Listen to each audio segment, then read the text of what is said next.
ডাকপিয়ার চিঠি, লেখিকা রিক্তা ইসলাম মায়া, পর্ব ১।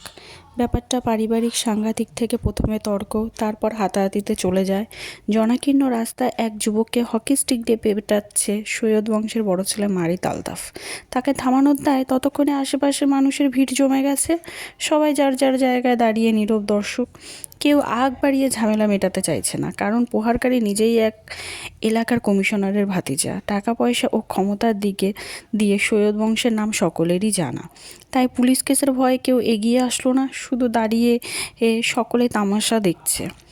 তবে আহত যুবককে বাঁচাতে গিয়ে তার দুজন সঙ্গী ও একজন ছেলে মেয়েও ততক্ষণে মারিত আলতাফের হাতে আহত হয়েছে। যদিও লাঠিয়াল মারিত মেয়েটিকে আঘাত করতে চায়নি, কিন্তু হকি স্টিকের এলোমেলো আঘাত থেকে মেয়েটির শরীরেও বাদ পড়েনি। রক্তে ভিজে একাকার হয়ে আছে কিশোরীর সাদা কলেজের ড্রেস। এরপরও নিজের বড় ভাইকে বাঁচাতে বারবার মারিদের হকি স্টিকের সামনে ঝাঁপিয়ে পড়েছে মেয়েটি। হিতাহিত জ্ঞানশূন্য পরিস্থিতিতে মারিদের প্রাণঘাতী প্রহারের শিকার হতেই আহত তনিমা আর্তনাদ করে রাস্তায় ছিটকে পড়ল। এর মাঝে হঠাৎই ভিড় ঠেলে কোথা থেকে হাজির হলো রিফাত। অস্থির উত্তেজিত ভঙ্গিতে তক্ষুনি দুহাতে মারিতকে জাপটে ধরে বাধা দিল। আতঙ্ক গলায় বলল, মারিত প্লিজ থাম, কি করছিস তুই? তোর জন্য একটা মেয়ে আঘাত পেয়েছে, তুই হিংস্র মারিত গর্জে উঠে রিফাতকে ছিটকে ফেলার মতো গায়ের জোরে ধাক্কা মেরে ফের তেড়ে গেল রক্তাক্ত ছেলেটির দিকে। দুহাতে হকি স্টিক তুলে প্রহার করতে উদ্যত হলো। আহত তনিমা রাস্তা থেকে উঠে ফের দুহাতে মারিদের পা জাপটে ধরে ঝরঝর করে কেঁদে আর্তনাদে বলল, দয়া করে আমার ভাইকে আর মারবেন না, আমি আপনার পায়ে পড়ছি, প্লিজ আমার ভাইকে আর মারবেন না, ছেড়ে দিন, দয়া করুন, জান ভিক্ষা দিন। তনিমার কান্নায় আবারও রিফাত এগিয়ে আসলো। অশান্ত মারিতকে বাধা দিতে পথ আটকে দাঁড়ালো। হিংস্র মারিত পায়ে পড়া তনিমাকে দেখল কি দেখল না তা জানা নেই, তবে রাগের দহনে তনিমাকে পায়ে ঠেলে পুনরায় প্রহার করতে চাইল। রিফাতের জাপটে জড়িয়ে ধস্তাধস্তি করে মারিতকে নিয়ে পিছিয়ে যেতে গেলে হুঙ্কার ছাড়ল মারিত। গর্জে উঠে বলল, ছাড় আমারে, হারামির বাচ্চা, সাহস কিভাবে হয় আমার পরিবারের লোকেদের গায়ে হাত তোলার? আজ ওর হাত কেটে আমি বাড়ি নিয়ে যাব, দেখব ওর কোন বাপ আমারে আটকায়। হিংস্র মারিত হকি স্টিক চেপে রিফাত সহ তেড়ে গেল রক্তাক্ত রাফিনকে আবারও মারতে। শক্তি বলে মারিদের চেয়ে কম ওজনের রিফাত আজ বেশ শক্তি দেখালো। গায়ের বল খাটিয়ে বেশ জোর করে মারিতকে নিয়ে ঠেলে 2 কদম পিছিয়ে গেল সে। মারিতকে সাবধান করে বলল, মারিত জেদ করিস না, শান্ত হ, আমি পুলিশকে ফোন করেছি, ওরা ব্যাপারটা দেখবে, তুই আমার সাথে চল, তোর জন্য একটা মেয়ে আঘাত পেয়েছে, ব্যাপারটা খুব নিন্দনীয়, প্লিজ চল, মানুষ দেখছে।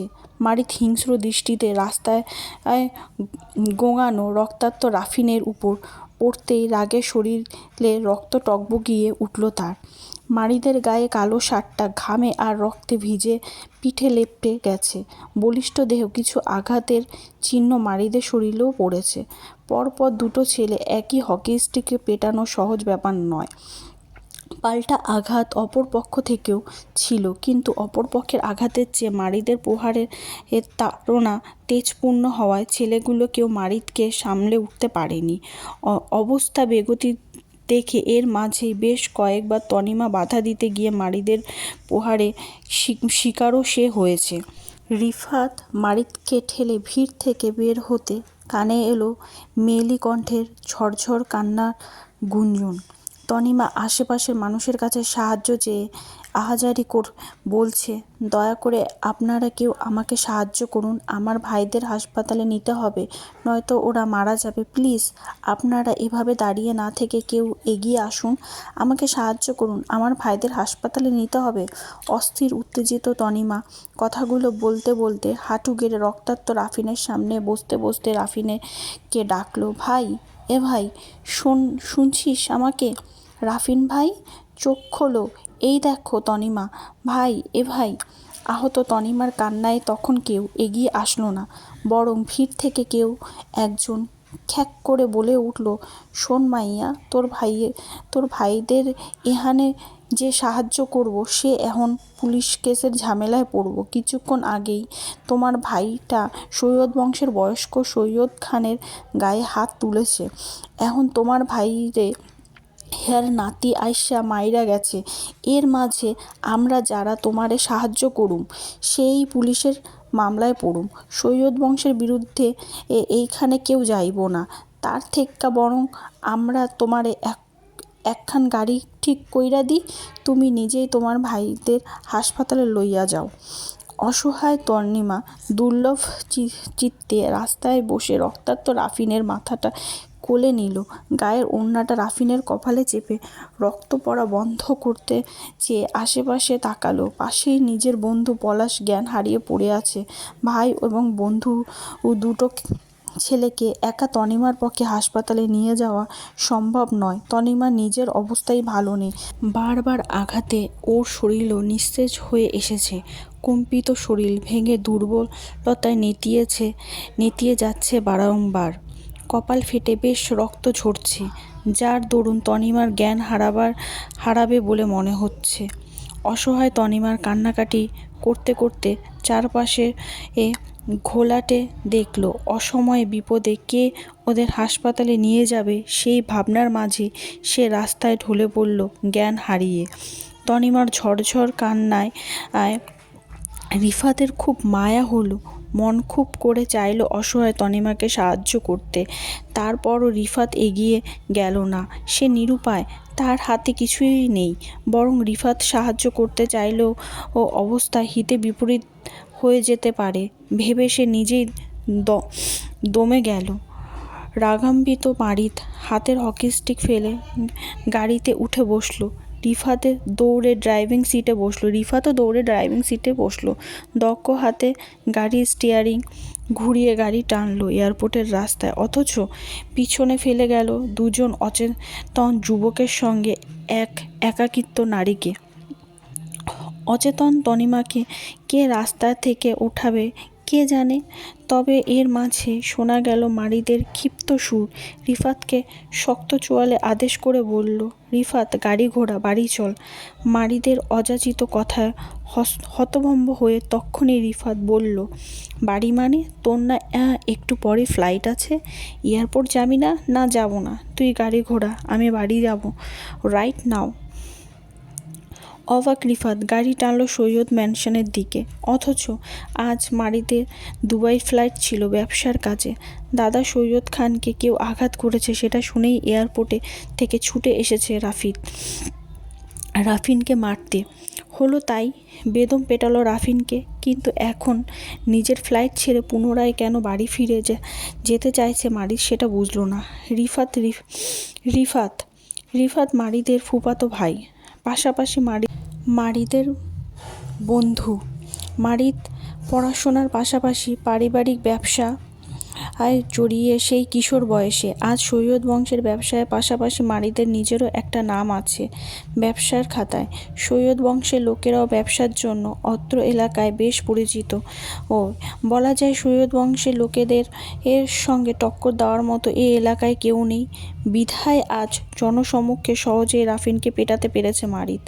আলতাফ। রিফাত গাড়ির স্টিয়ারিং ঘোরাতে ঘোরাতে কয়েকবার ঘাড় ঘুরিয়ে তাকালো মারিদের দিকে। এর মাঝেই সৈয়দ বাড়ির গেটের সামনে গাড়ি থামাতেই সেখান থেকে লাফিয়ে বের হলো মারিদ আর আকাশ সমান রাগটা তার চেহারায় স্পষ্ট। রাস্তায় মারামারি করেও যে মারিদ ক্ষোভ কমেনি সেটা বুঝতে পেরে রিফাত তাড়াহুড়ো করে সিট বেল্ট খুলতে হাঁক ছেড়ে ডাকলো মারিদের গমন পথে। উত্তেজিত গলায় বলল, মারিদ, বাড়িতে ঝামেলা করিস না। তোর কমিশনার চাচা কিন্তু বাড়িতেই আছে। কে শোনে রিফাতের কথা? এর মাঝে মারিদকে বাড়ির ভিতরে প্রবেশ করতে দেখে পিছন পিছন দৌড়ালো রিফাত। ঘরে প্রবেশ করতে করতে যা ঘটার তক্ষুনি ঘটিয়ে ফেলেছে। রাগান্বিত মারিদ সামনে কলেজ পড়ুয়া সুফিয়া গাল চেপে ঝরঝর করে কাঁদছে নত মস্তিষ্কে। মারিদের দাবাং হাতে থাপ্পড় যে সুফিয়ার গালে পড়েছে সেটা ততক্ষণে রিফাতের কাছে পরিষ্কার হয়ে গেছে। আতঙ্ক রিফাতকে আরও আতঙ্কিত করে সেখানে উপস্থিত হলো সৈয়দ পরিবারের দুই গিন্নি, সালমা সৈয়দ ও মারিদের মা, আর ফাতেমা সৈয়দ সুফিয়ার মা। দুজনেই রান্নাঘরে ছিলেন দুপুরের রান্নার আয়োজনে। সুফিয়া চিৎকারে ছুটে আসলো তারা সেখান থেকে। সুফিয়ার গালে হাত দিয়ে কাঁদতে দেখে তিনি সুফিয়াকে বুকে জড়িয়ে নিতে নিতে আহাজারি করে মারিদের উদ্দেশ্যে বলল, তুই কি করলি এটা মারিদ? ওকে মারলি কেন? কি করেছে ও? মারিদের হাতের মুঠোয় চিঠির খামটি পিষে দাঁতের দাঁত চেপে বলল, এই বেয়াদবের বাচ্চাকে আগে জিজ্ঞাসা করো ও কি করেছে। যাই করুক তাই বলে বোনের গায়ে হাত তুলবি? তোকে এই শিক্ষা দিয়েছি আমি? মারিদের হাতের মুঠোয় চিঠির খামটি নজরে আসতেই সেদিকে তাকালো রিফাত। রাগান্বিত মারিদকে সামলাতে গিয়ে ততক্ষণে সে এই চিঠিটি লক্ষ্য করেনি। বুদ্ধিমান রিফাত চট করে বুঝে গেল মারিদ শুধু ওর দাদাভাইয়ের গায়ে হাত তোলার কারণেই এত জেদ নিয়ে রাফিনকে মারেনি। এর পাশাপাশি আরও একটা কারণ অবশ্যই আছে। হয়তো এই চিঠিটাই তার কারণ হবে। মায়ের কথার উত্তরে মারিদ কিছু বলবে তার আগেই ফাতেমা সৈয়দ মারিদের পক্ষ নিয়ে বলল, মারিদের কোনো দোষ নেই আপা। ছেলেটা এমনিতেই কোনো কিছু করে না, নিশ্চিত কোনো অঘটন ঘটিয়েছে, সেজন্যই ছেলেটি এত খেপেছে। মারিদ, তুমি বাড়িতে কি করছো? আজ না তোমার ফ্লাইট ছিল? কারো গম্ভীর গলায় সকলেই খানিকটা আতঙ্ক হয়ে গেল। মারিদ শক্ত চোয়ালে সুফিয়ার দিকে তখনও তাকিয়ে। রিফাত সুফিয়ার বাবা সৈয়দ রবিউল শেখ সাক্ষের দেখে ব্যাপারটা শান্ত করার জন্য তাড়াহুড়ো করে বলল, সরি, কিছু ভুল টুল হলে ক্ষমা করে দেবে, আর যেখানে কোথাও যদি কোনো ভুল হয়ে যায় একটু কমেন্ট করে বলে দেবে। নানা ভাইকে হাসপাতালে নিতে গিয়ে আজ ফ্লাইট মিস করেছি মামা। রিফাতের ছোট কথায় তখনই বাড়িতে আতঙ্ক ছেয়ে গেল। সবার মাঝে সুফিয়াকে ভুলে সবাই আহাজারি করে উঠল। বয়স্ক সৈয়দ শেখকে নিয়ে মারিদের মা সালমা সৈয়দ সুফিয়াকে ছেড়ে আহাজারি করে বলল, কি হয়েছে বাবা? উনি হাসপাতালে কেন রিফাত? মামিদের অস্থির উত্তেজিত হতে দেখে রিফাত খানিকটা থতমত খেয়ে বসল। ও পাশে দাঁড়ানো কমিশনার মামার তীক্ষ্ণ দৃষ্টি পরখ করে আমতা করে সত্যিটা লুকিয়ে রিফাত বলল, আসলে তেমন কিছু হয়নি মামি। ড্রাইভারের অসাবধানতায় ছোট একটি অ্যাক্সিডেন্ট করেছে নানা ভাই, আপনারা উত্তেজিত হবেন না। রিফাতের কথা শেষ করার আগেই সালমা সৈয়দ ফের আতঙ্কিত ভঙ্গিতে বলল, তুই কি বলছিস এসব রিফাত? বাবা অ্যাক্সিডেন্ট করেছে আর তুমি বলছো কিছু হয়নি? এই ফাতেমা, শান্তাকে খবর দে, বল বাড়িতে আসতে, বাবা অ্যাক্সিডেন্ট করেছে, আমাদের এক্ষুনি হাসপাতালে যেতে হবে। আয় আয় আয়, তাড়াতাড়ি আয়, আল্লাহ জানে বাবা কোন হালাতে আছে। ফাতেমা সৈয়দ সম্মুখিত দিয়ে তৎক্ষণাৎ বলল, জি ভাবি, আমি এক্ষুনি বড় আপাকে ফোন করে বলছি। সালমা সৈয়দ যেতেই এই অপরাধী সুফিয়াকে টেনে নিজের সঙ্গে নিয়ে গেল। রিফাতও সেদিকে তাকালো। শান্তা রিফাতের মায়ের নাম। এই বাড়ির বড় মেয়ে। রিফাতের মায়ের নাম শান্তা হলেও স্বভাবে মোটেও তিনি শান্ত নয়। এবার কথাটা অশান্ত সেটা সামনেই বোঝা যাবে। সে কতটা অশান্ত সেটা সামনেই বোঝা যাবে। সরি বারবার করে বলছি বলে। থানা থেকেও কল এসেছিল আমার কাছে, বলছে তুমি নাকি কাদের মেরেছো। ব্যাপারটা কি সত্যি মারিদ? মামার কথা কানে যেতেই চট করে তাকালো রিফাত। পাশাপাশি মারিদও দাঁড়িয়ে। রাফিনের কথা স্মরণে আসতেই ফের হাতে চিঠিটা মুঠোয় পিষল মারিদ। রিফাত মারিদের রাগের আভাস পেয়ে চট করে কমিশনার মামার কথায় উত্তরে বলল, হ্যাঁ মামা, সত্যি। কেন মেরেছে? রিফাত সত্যিটা বলল, সামনের রোড ক্রসিং নিয়ে ওরা রাস্তায় নানা ভাইয়ের গায়ে হাত তুলেছে, সেজন্যই মারিদ ওদের মেরেছে। এই ব্যাপারে আমি থানায় ফোন করে জানিয়েছিলাম যেন বিষয়টা আপনার হাতে থাকে। গম্ভীর রবিউল শেখ হঠাৎ রেগে গিয়ে বলল, ওনারা আমার বাবার গায়ে হাত তোলে, মানে বিষয়টা ব্যক্তিগত হয়ে যাওয়ার। এই কেসটা উনিই ব্যক্তিগতভাবে দেখবে। এত লোক, এত এলাকায় কার হাত, কার এত সাহস যে ওনার বাবাকে আঘাত করবে, সেটা এবার উনিও দেখবেন। সৈয়দ পরিবারের বয়স্ক মানুষ ওনার বাবা সৈয়দ শেখ, সমাজে একজন সম্মানিত মানুষ। ওনার বাবার গায়ে হাত তোলা মানে ওনাদের পরিবারের সম্মান নষ্ট হয়েছে। তোমরা যাও, ব্যাপারটা আমি দেখছি। জি মামা। রিফাত রবিউল শেখকে সম্মানিত দিতেই দেখলো মারিদ ততক্ষণে জায়গা ছেড়ে চলে গেছে।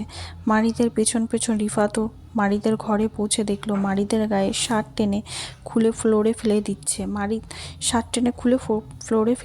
মারিদের পিঠে বেশ কিছু আঘাতের চিহ্ন দেখে রিফাত আপাতত মারিদের আঘাত নিয়ে প্রশ্ন করলো না, বরং সে জানে মারিদের এসব আঘাত কিছুক্ষণ আগে মারামারি করতে গিয়ে পেয়েছে, তাই